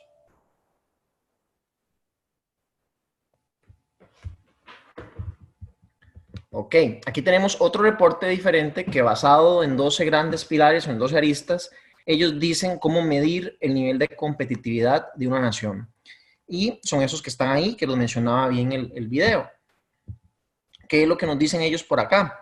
Bueno, ellos lo que nos dicen es que, bueno, analizan la calidad de la institucionalidad de un país, tanto de las instituciones o empresas públicas, empresas privadas como públicas, el tema de infraestructura a nivel de transportes, a nivel de electricidad, el tema macroeconómico, la estabilidad macroeconómica, el tema de crecimiento del PIB, inflación, etcétera, el tema de salud, importantísimo, y el tema de educación. La educación para el trabajo también la analizan, la eficiencia de los mercados, el mercado de bienes de consumo masivo, por ejemplo, el mercado laboral, importantísimo, porque lógicamente la eficiencia del mercado laboral es un reflejo de un tema educativo y es un factor decisivo para medir el nivel de bienestar de una población. El mercado financiero, la facilidad para tener acceso al financiamiento, temas de investigación técnicas, temas tecnológicos en general, el tamaño de mercado, que es uno de los temas donde a Costa Rica le duele un montón. 4,5 millones de habitantes no se puede comparar con 500 millones del mercado de la Unión Europea, ni los 300 millones del mercado gringo, ni los 1.500 millones de los chinos. Aquí tenemos nada más 5 millones de habitantes. La sofisticación y el nivel de negocio o de negocios que se desarrollan en un país y el tema de innovación. Estos pilares, dentro de todo ese zarandeo que hacen ese montón de economistas, lo que hacen es que clasifican a las naciones como en 3 grandes categorías. Las economías basadas que se establecen en factores de producción, factores básicos, tierra, capital y trabajo. Las economías impulsadas por la eficiencia, que ya tienen un nivel de desarrollo un poco mayor, y las economías desarrolladas, que son las impulsadas por la innovación. O sea, ese es el nivel más básico de las economías a nivel de desarrollo de competitividad de un país. Este segundo punto es como el nivel intermedio, los países que pasan de aquí a aquí están creciendo, y lógicamente el lugar donde todas las personas quisieran que la economía se encontrara, que es en el nivel de sofisticación. Dentro de este reporte ustedes van a encontrar que también viene una relación muy directa con el nivel de PIB per cápita, por ejemplo. Como estas economías de primer nivel o más básicas se centran nada más en los factores básicos de producción, tienen PIBs per cápita menores a los $2,000. Entiéndase PIB per cápita como el nivel de ingresos medio anual de una población. Imagínense ustedes que China, por ejemplo, todavía se encuentra por ahí. Ahí está cerquita. Países como Haití, como Nicaragua, etcétera, generalmente se encuentran acá. Países con rentas medias per cápita entre $3,000 y $9,000, generalmente son economías que se encuentran como las economías impulsadas por la eficiencia, y ya economías donde el PIB per cápita es superior a los $17,000 se consideran como los niveles superiores de esta cuestión. Ahora, veamos dónde estamos todos aquí dentro del baile. Eso es como una especie de clasificación que hace el mismo reporte del Foro Económico, donde, repito, aquí está el estado 1, el estado 2, el estado 3, o entiéndase, las economías basadas en los factores de producción, las economías basadas en eficiencia y las economías basadas en innovación. Lógicamente, entre el paso 1, la estadía 1 a la estadía 2, hay un tema de transición. Igualmente, entre la estadía 2 y la estadía 3, hay un tema de transición. Costa Rica, como ustedes pueden ver aquí en la flechita roja que les apunté, se encuentra en un espacio de transición junto con otras 18 economías que están brincando de una estadía 2 a una estadía 3 para entrar dentro de los países que se encuentran en la élite, por decirlo de alguna manera, de competitividad. Esto se saca constantemente, todos los años uno va comparando a ver cómo están. Vean que aquí de los países latinoamericanos tenemos Argentina, Barbados, Chile, Costa Rica, México, Panamá, y veamos que encontramos aquí al final de la lista, perdón, en la base de la pirámide. Aquí generalmente encontramos a los países que han tenido mayores limitaciones en el tema de desarrollo en el tiempo. Ahora, vean al lado derecho, ¿verdad? Vean al lado derecho. Las economías que se encuentran en el tema de innovación, pues lógicamente economías súper desarrolladas. Es un segundo reporte que tenemos elaborado por parte del Foro Económico Mundial. Tenemos también, aquí nada más para cerrar esto, el caso de Costa Rica, que se los quería mostrar así en versión resumida. Costa Rica se encuentra de 54. Vean que la evolución en el tiempo no ha sido mucha, 57, 54, 54, 51, 51, 52, 52, 54, 50 bailando, pero también es por un tema de que recuerden que no solamente Costa Rica crece, crecen también las demás economías. Entonces sería injusto pensar que Costa Rica está estancada, como lo decía la compañera del PNUD. También hay que considerar que las otras economías también están desarrollándose y también están haciendo su tarea, su labor para ser más competitivas. Sí, aquí en Costa Rica el INCAE es el que se encarga de desarrollar esta investigación. Esos 12 pilares que decía el video recopilan 107 variables. Les invito a que vean un reporte de competitividad. Yo ahí en la página les dejé adjuntos al final unos reportes, pero igual ustedes pueden conseguirlos desde Google, en las páginas de Foro Económico, en las páginas del PNUD. Costa Rica se encuentra de 54, está en los 50. Y dentro de los principales retos que los expertos dicen que Costa Rica presenta para seguir creciendo, está el tema de institucionalidad y corrupción. Un tema de institucionalidad y corrupción, capital social, diría don Bernardo Klinsberg. Preguntas hasta acá, chicos. Aquí, en este reporte, tenemos el ejemplo también para que ustedes vean lo que decía el video. Suiza de primero, Singapur de segundo, Estados Unidos, Holanda, Alemania, Suecia, Reino Unido. Costa Rica se encuentra por aquí, que se me hizo, Costa Rica 54. Entendiendo que 7 es la calificación máxima, ¿verdad? Ningún país se encuentra en su perfección. Vean que las puntuaciones más altas son 5 puntos algo. Y aquí sigue para abajo, ¿verdad? Países que llegan a 3, a 2 puntos, dependiendo de la combinación de esas 100 variables agrupadas o categorizadas en esos 12 pilares. Tenemos como otro reporte el Doing Business, que para mí también es uno de los más relevantes en esto. El Doing Business es un reporte que hace el Banco Mundial, que lo que busca es identificar cuáles son las naciones que más facilitan al sector privado hacer negocios y cuáles son las naciones que más le complican la tarea al sector privado de hacer negocios. Entonces les dejo por acá el videito y ya volvemos.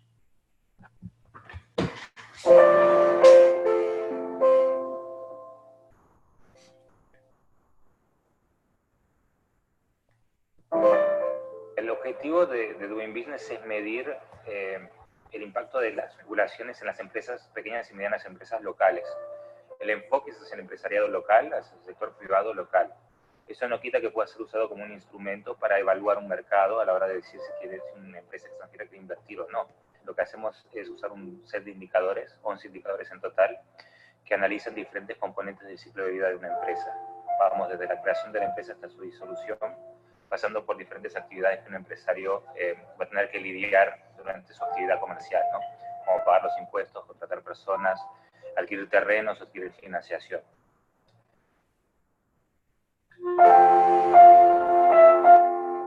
África este año fue la segunda región más dinámica como región fue la segunda región más dinámica a nivel mundial.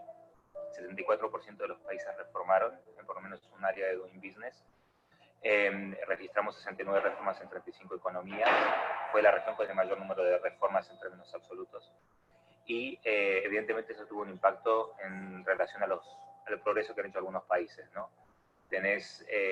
Nosotros sacamos una lista anual de los 10 países que mayores progresos hicieron en términos de clima de negocio. El país que mayores progresos hizo mundialmente este año fue Costa Rica, pero en esa lista de los 10 países tenés 5 que pertenecen a África subsahariana.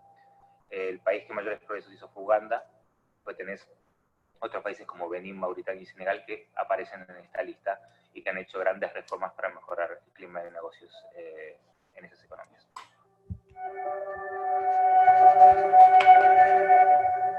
Por segundo año consecutivo, Senegal aparece en esta lista de los 10 países que mayores progresos han hecho. Este año reformaron en varios temas. Una reforma muy importante en el tema de obtención de electricidad. También reformó en términos de registro de la propiedad, de reducción de los impuestos asociados con la transferencia de propiedades, lo que también abarató el proceso. Hay otro caso muy interesante que es el de Mauritania, que es un país que hasta muy recientemente no había hecho muchas reformas para mejorar el clima de negocios. Este último año ha emprendido varias iniciativas. La que sobresale es lo que han hecho en términos de creación de empresas, en donde se eliminó el capital mínimo, el requisito de capital mínimo para crear una empresa, donde se creó una ventanilla única para facilitar los trámites, para simplificar los trámites, y en donde se redujeron también algunas tasas asociadas con la creación de una entidad. Gracias a esos cambios, hoy en día en Mauritania se puede crear una empresa en menos de 20 días, lo que no era posible anteriormente.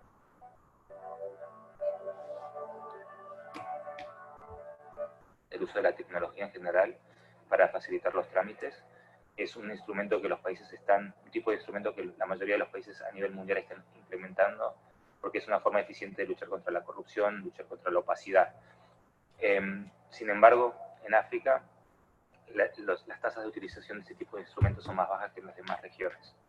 Evidentemente, esto se debe a varios componentes. Hay problemas desafíos en términos de educación, en términos de recursos, de infraestructura, que tendrán que ser solucionados, pero este tipo de instrumentos tienen que ser implementados si quieren ser competitivos con respecto a otros países.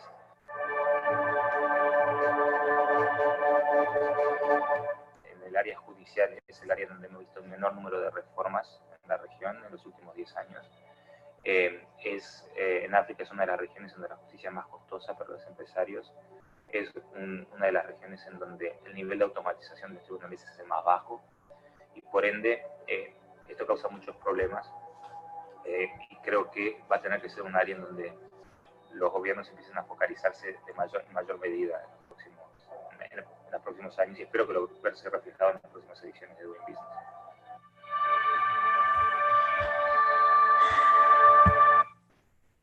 Ok, con el tema del Doing Business, ¿qué tenemos? Con el Doing Business tenemos, si ustedes ven, va relacionado con lo que les venía diciendo desde el principio.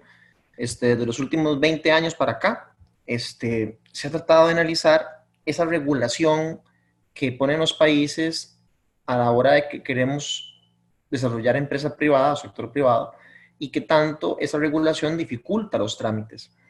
Estos informes lo que hacen es ver qué países están facilitando y qué países están complicando o se están quedando rezagados a la hora de facilitar a la empresa privada producir.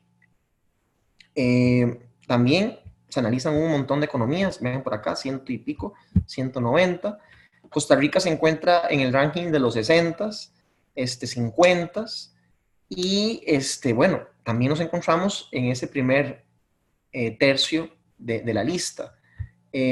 Como para que ustedes vean por acá, bueno, Costa Rica 62, vean por acá otra vez, Nueva Zelanda, el caso del video que les mostraba en la sesión pasada, Singapur otra vez se encuentra dentro de los primeros rankings, bueno, perdón, dentro de los primeros puestos del ranking, Dinamarca, Hong Kong, Corea, Noruega, el caso que hablábamos, Estados Unidos, Suecia, Macedonia, Taiwán, etcétera. Estonia, otro de los casos que les había mostrado de países que han logrado grandes avances, lógicamente. Y nos encontramos con Costa Rica por acá. No estamos tan mal, pero tampoco estamos bien. El asunto es que este reporte también nos ayuda a nosotros a entender qué estamos haciendo nosotros bien y en dónde nos estamos quedando un poco rezagados. Dentro de las categorías, si ustedes ven, esas son las categorías de los pilares del Doing Business. Aquí está el ranqueo por variable, para cada una de las variables. La posición del año anterior. Aquí ya está el reporte del 2018, también ustedes pueden verlo por ahí. Realmente no hay mayores cambios, la historia es la misma. El asunto es que, bueno, Costa Rica se ha encontrado un poco estancado en estos años. Ha habido un tema de transición de gobierno, el gobierno no le ha dado prioridad a eso por estar en un tema de reforma fiscal. En el 2016 tuvo un muy buen año, que fue donde pegó un brinco importante. Y bueno, es uno de los temas que también suman dentro del tema de desarrollo. Si sabemos que la generación de riqueza se da por sector privado, ¿qué está haciendo el Estado también para facilitarle al sector privado que genere empresas y genere proyectos? Es otra variable importante. Y nos encontramos con otro informe, que es el Índice de Desempeño Ambiental, también conocido como el EPI, que es un método, perdón, veo que por aquí hay una manita, me devuelvo. Somos el país del fu ni fa.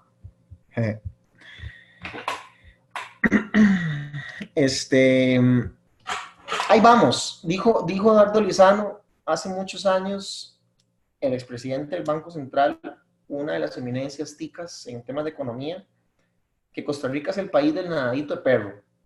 Costa Rica es el país que ahí va a poquitos, ahí va.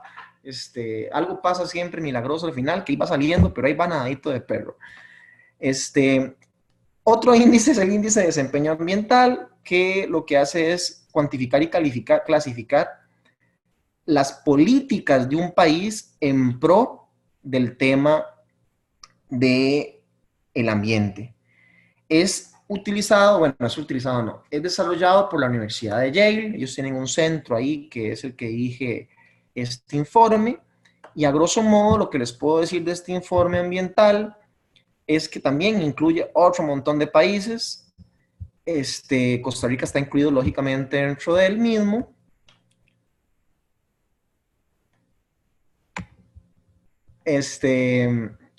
Perdón, es que me están hablando en el privado, perdón.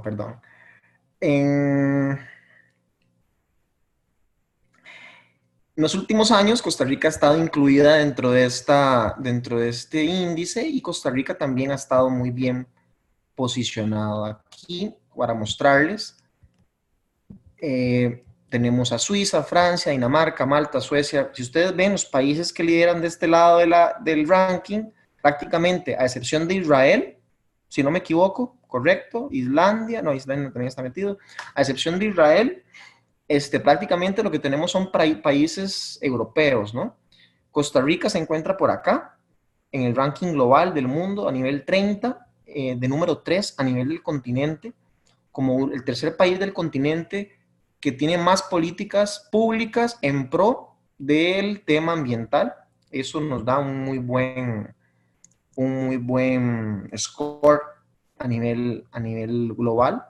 Pero bueno, 30 del mundo del ranking de 160 y pico. Entonces vean que de todos los índices y de informes que hemos visto, de estos 4 o 5 que hemos visto, este es el que salimos mejor, ¿cómo decirlo? Este es el que salimos mejor rankeados. El EPI 2018. Y bueno, es un ejercicio que quisiera hacer, pero tampoco es calificado. Es un ejercicio para un tema personal, para el que quiera hacerlo. Agarren o elijan a un país, solo uno, y traten de ver el estatus de ese país en todos estos reportes.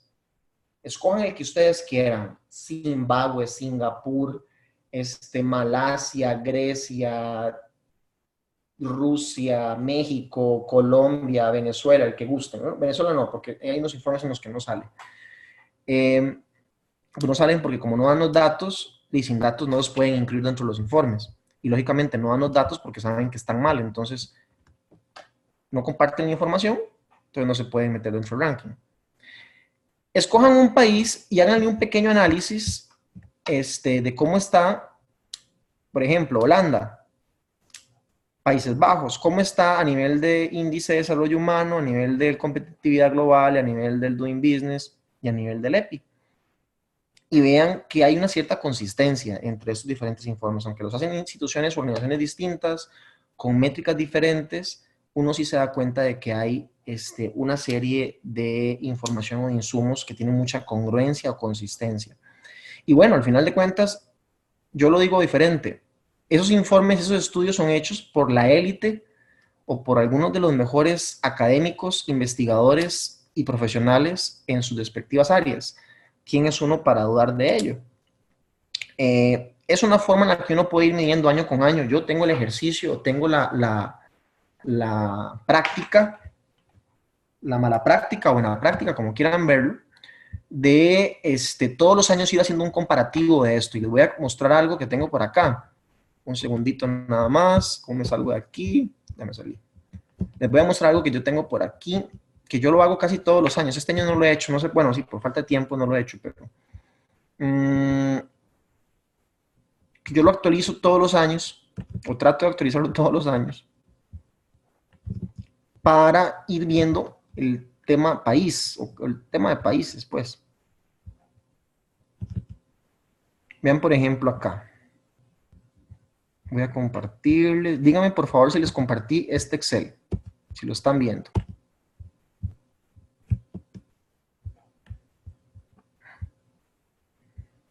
¿Están viendo un Excel? No, están viendo otra cosa.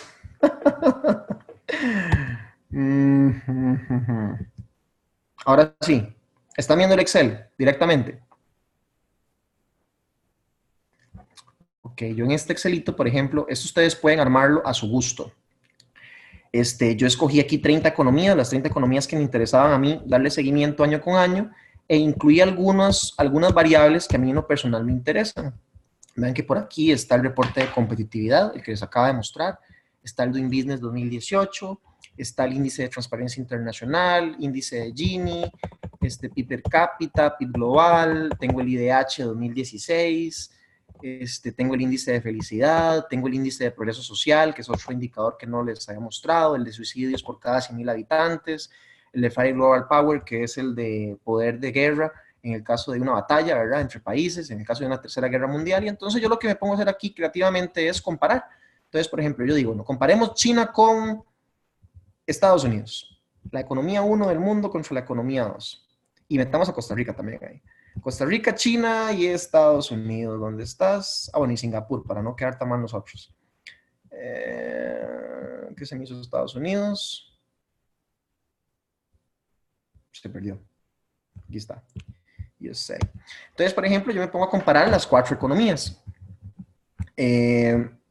China, por ejemplo. Vemos aquí la extensión territorial en kilómetros cuadrados. Lógicamente vemos las distancias, ¿verdad? De tener, ¿cuánto dice ahí? 9.600.000 kilómetros cuadrados, igual que Estados Unidos o parecido. Aquí están redondeadas las cifras. A países como Costa Rica con 51.100 kilómetros cuadrados o un Singapur. Vean el tamaño de Singapur, damas y caballeros.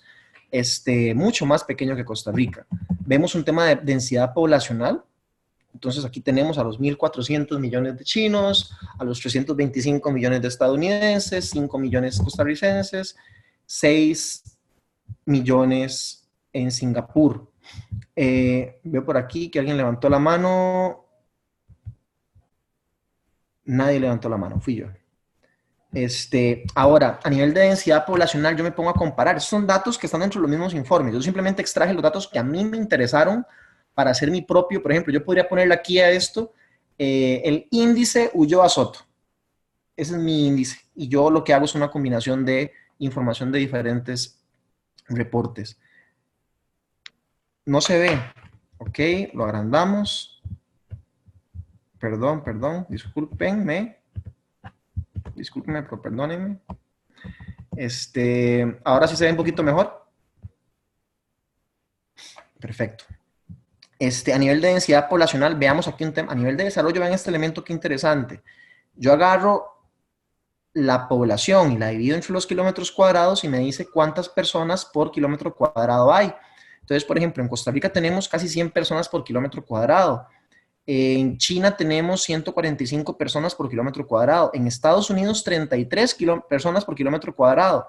Pero vean Singapur, es una monstruosidad. Entonces, ¿qué pasa? Ustedes dirán, ¿ese número a mí qué me dice? Me dice mucho. Porque a nivel de salud, a nivel de desarrollo de las personas, sabemos que cuando hay una mayor concentración de personas en un metro cuadrado, eso va a traer problemas de recolección de basura, de baños públicos, de aseo, de educación, de acceso al alumbrado, electricidad, en general, servicios públicos básicos, que no es lo mismo que un país donde hay 33 o 34 personas por kilómetro cuadrado. Podemos ver el PIB total que genera cada país, el porcentaje que representa dentro de la economía global. Por ejemplo, ya podemos ver que China representa el 17% de la economía del mundo, mientras que Estados Unidos representa el 15%. Podemos ver un comparativo del nivel de ingresos de las poblaciones. Aquí, de estos cuatro, vean a China con 8,000. Costa Rica todavía puede rajar y decir que el nivel de ingresos promedio está por encima del de China. Podemos ver en el tema de coeficiente de Gini, que aquí de todos, el que está peor es Costa Rica, con 0.5. Recuerden que entre más cercano de 1 es mayor desigualdad, entre más cercano de 0 es menor desigualdad. En el ranking de corrupción, porque eso es con ranking, de 180, perdón, esto era corrupción, los países más corruptos, bueno, encontramos que Singapur se encuentra dentro de los menos corruptos, Estados Unidos en el ranking 16 de los menos corruptos, Costa Rica de 38, y vean China como un país muy corrupto en comparación con estos 4 países que estamos comparando. Tenemos en el Doing Business la calificación de Costa Rica, China, Singapur y Estados Unidos. En temas de competitividad global, ya los habíamos visto hace un ratito. En el IDH, que fue el que vimos hace un rato, también. En el índice de desarrollo humano tenemos muy bien calificados a Estados Unidos y Singapur. Lógicamente tenemos mal a China y a Costa Rica. Lógicamente China está peor que nosotros, porque recuerden que en China todavía hay muchos derechos humanos que todavía están ahí en discusión. En el índice de desarrollo humano, Costa Rica se encontraba en el 2018 en el número 13. Ahí era cuando vacilaban y decían que Costa Rica era el país más feliz del mundo, cuando estuvimos de número 1. Pero vean que aquí los otros países no están tan bien. Claro, el índice de felicidad tiene muchas cosas cuestionables que se podrían discutir. No por el hecho de que la gente esté más feliz, significa que está mejor. Ahí aplica la frase de que sin el mar la vida es más sabrosa. Me traicionó la conciencia.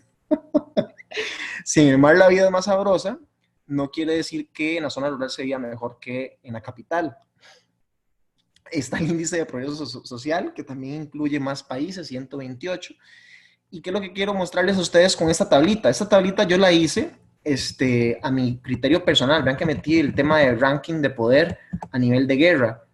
Costa Rica se encuentra al final de la tabla, mientras que Estados Unidos está de primero y China está de tercero.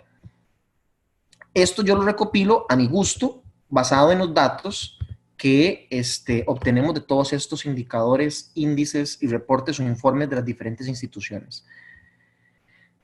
Mi invitación es a que ustedes estén chequeando todos los años ese avance que se puede ir viendo en cada uno de los rankings al gusto, ¿no? Yo con eso estoy terminando el día de hoy. ¿Dónde me quedé? Aquí estoy. Yo con eso estaré terminando el día de hoy. Este ejercicio no es una tarea, simplemente es un ejercicio personal para el que quiera hacerlo, a tomar un país al azar, aleatorio, el que les interese, y compararlo con todos los informes que ustedes ya pueden descargar también de la página. Esta presentación ya está en la página también para que la descarguen. Y bueno, la otra semana prácticamente lo que veríamos serían las exposiciones. Vayan preparados para quedarse un ratito más y quedarse para las calificaciones finales. Por favor, les voy a pedir de la manera más atenta que se limiten al tiempo de exposición que les dije desde el principio, porque si no pasa que los primeros grupos se extienden un poquito más y ya conforme vamos avanzando, los últimos tienen que hacerlo como más acelerado y no termina siendo justo. Yo voy a llevar un cronómetro que va a sonar 2 minutitos antes, 3 minutitos antes de que termine su tiempo, para que ustedes sepan que cuando suena el cronómetro les quedan 2, 3 minutos para concluir, para que podamos exponer todos de forma tranquila. Lo que quiero decirles es, prepárense para la exposición, no se pongan a hablar mucho, concisos, al grano, a lo que vinimos, a explicar el modelo, qué es lo que ustedes inventaron dentro de este cuatrimestre a nivel de proyecto de emprendimiento que viene a aportar a los ODS. Y no sé si hay dudas, preguntas, consultas, ataques.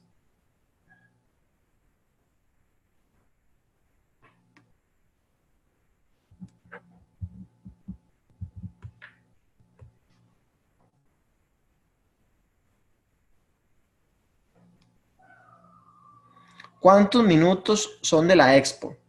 Yo les dije a ustedes que nos ajustáramos a 15 minutos, pero digamos que tenemos un margen entre 15 y 20 minutos, chicos, pero no quería decir 20, pero hay un margen de 15 a 20 minutos. Yo esperaría que ustedes lo hagan en 15. Si tienen que pasarse un par de minutitos, no pasa nada, pero porfa, ajustarnos a ese tiempo, porque yo sé que hay algunas de ustedes o algunos de ustedes que tienen mucha facilidad para la comunicación, que podrán hablar media hora tranquilamente. Pero no se trata de eso, se trata también de un tema de administración del tiempo para que todos podamos exponer con calma y sin la idea de que salgamos a las 11 de la noche de ahí tampoco, porque después de eso yo necesito 30 minutitos para poder terminar de montar las notas de todos ustedes. No sé si hay alguna otra pregunta. Con respecto a lo que vimos hoy, ¿alguna pregunta, comentario? ¿Les gustó, no les gustó? ¿Qué pereza, qué aburrido? ¿Ya conocen todos los informes? ¿Todo claro? Bueno, perfecto. Hay muchos más, chicos, hay muchos más informes. Lo que pasa es que yo nada más quiero hacerles como una introducción de algunos informes que nos ayudan a medir el tema de desarrollo de los países y haciendo un comparativo, ¿no? Que ya son informes que son documentos públicos al alcance de cualquiera de nosotros, que todos los años podemos estar, bueno, no todos los años, porque por ejemplo el EPI sale cada 2 años, no es anualizado, el Doing Business sí es anualizado, el reporte de competitividad global sí es anualizado. Hay que ver también la periodicidad de los informes, porque no todos son anuales, hay algunos bianuales, pero bueno, por lo menos a uno le dan una noción, una idea de dónde está el país en comparación con la región o en comparación con el resto del mundo en general. Chicos, de mi parte, un gusto, un placer.